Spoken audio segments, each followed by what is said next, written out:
السلام علیکم second year. آج ہم لائبریری مواد کو درجہ بند کرنے کے لیے کچھ جو علامات استعمال کی جاتی ہیں ان علامات کے بارے میں ہم پڑھیں گے. علامات ہم کسے کہتے ہیں؟ علامت کی جمع ہے، اس کو انگلش میں نوٹیشن کہا جاتا ہے. علامت یا علامات سے مراد وہ تمام نمبر، حروف یا نشانات ہیں جو کسی اصل کی بجائے ہم استعمال کرتے ہیں. درجہ بندی اسکیم میں مضامین کے لیے مختلف قسم کی علامات مقرر ہوتی ہیں. وہ اس موضوع یا کتاب کے لیے متعین شدہ علامت ہوتی ہیں، یعنی اس کتاب کا موضوع کا نام لکھنے کی بجائے اس علامت سے اس کا موضوع مراد لیا جاتا ہے. مثال کے طور پر ڈیوی میں اعداد علامات کے طور پر استعمال کیے گئے ہیں. اور اس میں ہم اب دیکھتے ہیں مثال تو اسلام کے لیے جہاں 297 نمبر لکھا جائے گا تو اس سے مراد اسلام ہی لیا جائے گا. اور 020 اگر لکھا جاتا ہے تو 020 لائبریری سائنس کے مضمون کے لیے ہے. تو لائبریری سائنس کی موضوعات کی جہاں کتابیں ہوں گی ان کتابوں کو 020 نمبر دیا جائے گا، یعنی کہ اسلام لکھنے یا لائبریری سائنس لکھنے کی بجائے 297 یا 020 اگر لکھ دیا جاتا ہے تو اس سے مراد وہی سبجیکٹ لیے جائیں گے. تو یہ اعداد ان سبجیکٹس کا نام لکھنے کی بجائے اس کے لیے علامت مقرر کر لی گئی ہیں، اس سے مراد وہی لیا جاتا ہے، اس سبجیکٹ کو مراد دیا جاتا ہے. علامات زندگی کے دیگر شعبوں میں بھی علامات کو جیسا کہ استعمال کیا جاتا ہے. اگر ہم ٹریفک سگنل میں دیکھیں تو سڑک پر زیبرا کراسنگ اس بات کی نشاندہی کرتا ہے کہ سڑک اس جگہ سے پار کی جا سکتی ہے، پیدل چلنے والے یا دوسرے لوگ اس جگہ سے سڑک کو عبور کر سکتے ہیں. اسی طرح سرخ بتی ٹریفک کو روکنے کے لیے استعمال کی جاتی ہے. جیسے سرخ بتی روشن ہوتی ہے تو ٹریفک رک جاتی ہے. سڑک پر لگے ہوئے بورڈز بھی بہت ساری باتوں کے بارے میں سفر کرنے والے لوگوں کو بتاتے ہیں. اگر اسکول کے قریب کوئی بورڈ ہے اور اس پر تصویر بچے کی لگی ہوئی ہے اور اس بچے کے گلے میں بیگ ہے تو اس سے اندازہ لگایا جاتا ہے کہ قریب ہی ایک اسکول ہے، جس وجہ سے گاڑی چلاتے ہوئے احتیاط کی جائے، رفتار کم رکھی جائے.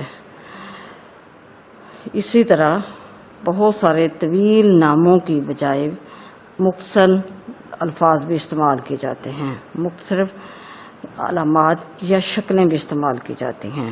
کہیں زیادہ خطرہ ہو تو اس کے لیے وولٹیج زیادہ ہو تو کھوپڑی کا سائن بنا دیا جاتا ہے کہ یہاں خطرہ ہے، اس کے قریب جگہ نہ آیا جائے. اس طرح کی علامات مقرر کر لی جاتی ہیں، سائن مقرر کر لی جاتے ہیں جو یہ بتاتے ہیں کہ اس جگہ رکنا ہے اور اس جگہ سے ہمیں آگے بڑھنا نہیں ہے. اس طرح کی باتوں کو سمجھانے کے لیے علامات استعمال کی جاتی ہیں. تو درجہ بندی اسکیموں میں بھی ماہرین نے مختلف علامات استعمال کی ہیں. تو وہی علامات بہتر ہوتی ہیں جو آسان ہوں، سادہ ہوں، عام فہم ہوں. ان علامات کو استعمال کرنا آسان ہو تو وہ بہتر ہوتی ہیں. تو علامات دو قسم کی زیادہ تر استعمال کی جاتی ہیں، ایک مفرد اور دوسری خالص. مفرد یا خالص علامات جس کو ہم پیور نوٹیشن بھی کہتے ہیں.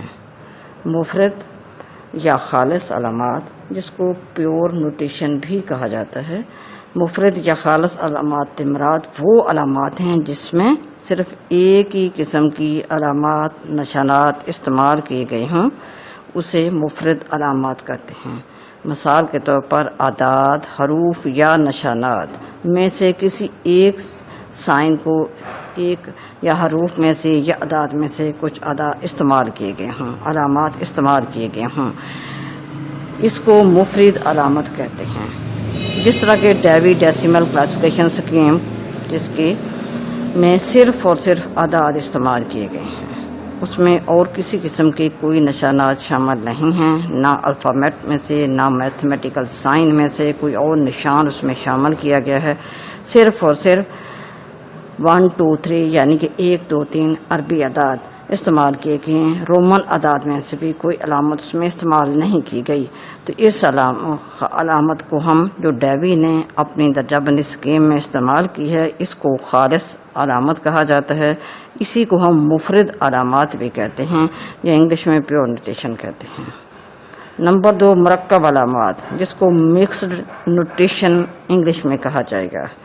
مرکب علامات وہ علامات ہوتی ہیں جن میں کم از کم 2 طرح کی علامات استعمال کی گئی ہوں، 2 یا 2 سے زیادہ علامات جس میں استعمال کی گئی ہوں تو اس کو ہم مرکب علامات کہتے ہیں، یعنی کہ اعداد کے ساتھ ساتھ حروف یا کسی بھی اور قسم کے نشانات اگر شامل کر دیے جائیں تو اس کو مرکب علامت کہا جاتا ہے۔ مثال کے طور پر جیسا کہ مکان کا نمبر، ماڈل ٹاؤن 199C، اب اس میں 199 یعنی کہ 199 اعداد ہیں، C الفابیٹ، تو یہ مرکب علامت ہے جس میں 2 قسم کے نشانات استعمال کیے گئے ہیں، اس میں اعداد بھی ہیں اور حروف بھی ہیں، تو ان علامات کو مرکب علامات کہا جاتا ہے۔ تو بہت ساری لائبریری اسکیموں کے بارے میں ہم نے پڑھا ہے، تو اس میں سے کچھ اسکیموں میں بھی مرکب علامات استعمال کی گئی ہیں۔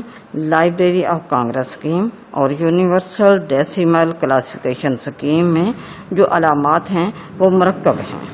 لائبریری آف کانگریس اسکیم میں اعداد کے ساتھ ساتھ حروف یعنی کہ ABC کے نشانات بھی استعمال کیے گئے ہیں۔ اسی طرح UDC میں اعداد کے ساتھ ساتھ میتھمیٹیکل سائن پلس مائنس وغیرہ کے نشانات کا اضافہ کیا گیا ہے اور وہ بھی مرکب علامات ہے۔ مخلوط، اس کو مرکب علامات کا دوسرا نام مخلوط علامات ہیں، یعنی کہ مرکب علامات، مخلوط علامات یا مکسڈ نوٹیشن کہا جاتا ہے۔ اچھی علامات جو کسی بھی درجہ بندی اسکیم کے لیے اچھی علامات تصور کی جاتی ہیں وہی علامات وہ ہیں، نمبر 1 علامات جو سادہ ہوں، عام فہم ہوں، ان کو بار بار لکھنا ہے تو اس میں آسانی ہے، انہیں جلد ذہن نشین کیا جا سکے، یعنی کہ انہیں ذہن میں رکھنا، کیونکہ علامات کو استعمال کرنے میں تو اس میں یاد رکھنے میں بھی آسان ہوں، جلد ذہن نشین ہو سکیں۔ نمبر 3 لچکدار ہوں، اس میں کوئی تبدیلی اگر کرنا پڑے تو اس کو تبدیل بھی کیا جا سکتا ہو۔ خالص یا مفرد علامات کو اچھی علامت تصور کیا جاتا ہے۔ نمبر 5 جہاں تک ممکن ہو مختصر ہوں، طویل علامات کو بار بار لائبریری کی بکس کے لیے استعمال کرنا اور ریکارڈ میں اس کو لکھنا، ظاہر کرنا، کام کرنا مشکل ہوتا ہے، تو اسی لائبریری درجہ بندی اسکیم کے لیے جو علامات بہتر تصور کی جاتی ہیں ان کے لیے ضروری ہے کہ وہ علامات سادہ ہوں، عام فہم ہوں، جلد ذہن نشیں ہو سکتی ہوں، لچکدار ہوں۔ خالص اور مفرد علامات کو اچھی علامت تصور کیا جاتا ہے اور جہاں تک ممکن ہو مختصر ہوں۔ یہ ہیں علامات کی چند خوبیاں۔